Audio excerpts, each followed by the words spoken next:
क्योंकि बहू झूठ नहीं बोलती। सुधा और राकेश के 3 बेटे थे। शादी के बाद तीनों माँ बाप से दूर रहते और सिर्फ त्योहारों में आते। माँ जी, पिताजी, अगली बार आप लोग हमारे घर आइएगा। अरे नहीं बहू, सब यही आ जाते हैं तो घर खिला खिला लगता है। हाँ बहू, तू हमेशा बुलाती है तो जरूर आएंगे तेरे पास भी। हाँ हाँ, दीदी का घर बड़ा जो है, सब कुछ आपने शादी के बाद दीदी को ही तो दे दिया था। हमें भी दिया होता तो हम भी बड़ा घर लेते। क्यों सुनील? अरे नहीं नहीं, पापा ने सबको एक बराबर ही दिया है। छोटी बहू, क्या चाहिए तुम्हें, बोलो।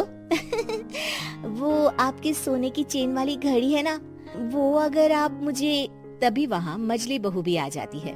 और मुझे ना आपका मंगलसूत्र कितना लंबा, सुंदर और भारी भी है। अरे हाँ हाँ, तुम दोनों को ही दूंगी बहू, चिंता न करो। चलो अब खाना लगाओ, खाना खाया जाए। सभी मिलकर खाना खाते हैं कि पड़ोसन आ जाती है। अरे सुधा बहन, थोड़ी चीनी तो देना, घर में शक्कर नहीं है और मेहमान सर पर बैठे हैं। अरे छोटी बहू, चाची को शक्कर तो दे दो। अरे मजली दीदी, आप दे दीजिए ना, मैं यहाँ कम आती हूँ तो मुझे पता ही नहीं है कि सासू माँ सारी चीजें कहाँ रखती है। और तुम मैं कौन सा यहाँ रोज शक्कर फाँकने के लिए आती हूँ, मुझे भी नहीं है पता।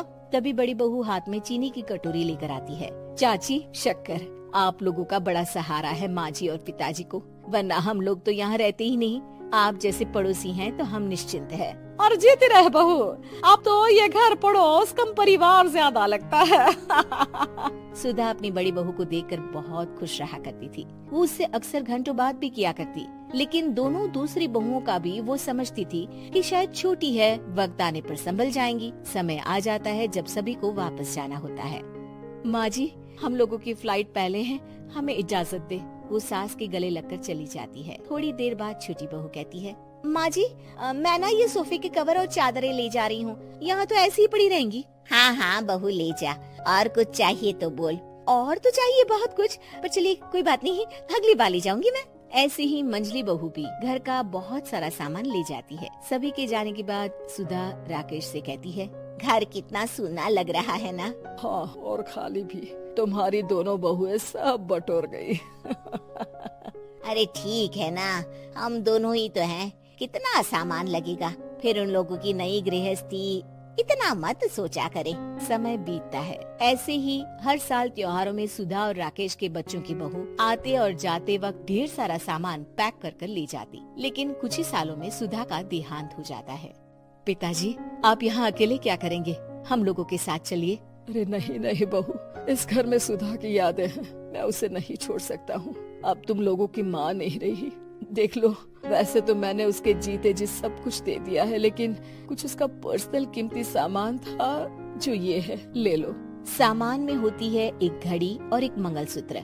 माँ जी ने कहा था कि वो ये घड़ी मुझे देंगी। हाँ हाँ, पिताजी, माँ ने सबके सामने ये घड़ी सरिता को देने के लिए कहा था। उठा लो सरिता माँ की घड़ी। अब क्या था, छोटी बहू फट से घड़ी उठा लेती है।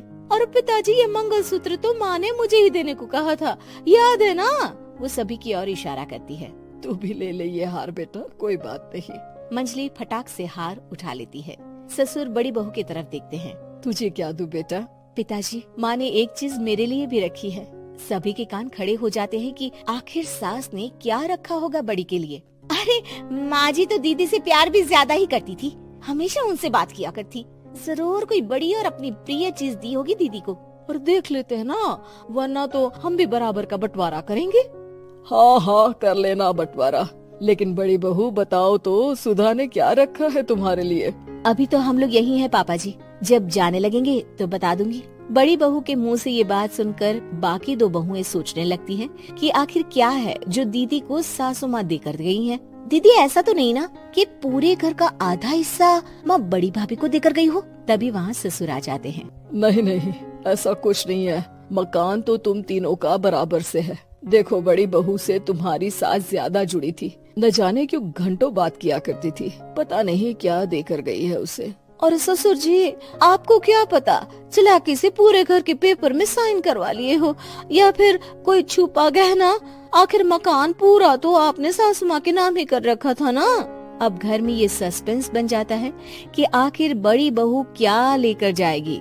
फिर वो दिन भी आ जाता है जब बड़ी बहू के जाने का समय हो जाता है। बेटा, परसों तुम चली जाओगी, बताया नहीं, माँ ने तुम्हें क्या दिया? घड़ी और हार जो बेशकीमती था और तुम्हारी सास को सबसे ज्यादा प्रिय था, उसका तो बंटवारा भी हो चुका है। अब तुम्हारी बारी। हाँ पिताजी, आज मैं ये बात बताने ही वाली थी। माँ ने मुझे उससे भी बेशकीमती चीज दी है और वो है आप। आपसे अधिक प्रिय उन्हें कुछ नहीं था। माँ चाहती थी कि आप मेरे साथ रहें। चलिए पिताजी। बेटा, मेरे पास तो कोई पेंशन भी नहीं है और ना ही कोई प्रॉपर्टी। लेकिन आपके पास संस्कार है पिताजी, जो मेरे बच्चे आपसे लेंगे, तो आपको ले जाने पर स्वार्थ ही है मेरा। चलिए ना पापा। सभी के सामने पिताजी बड़ी बहू और बेटी के साथ उनके घर चले जाते हैं।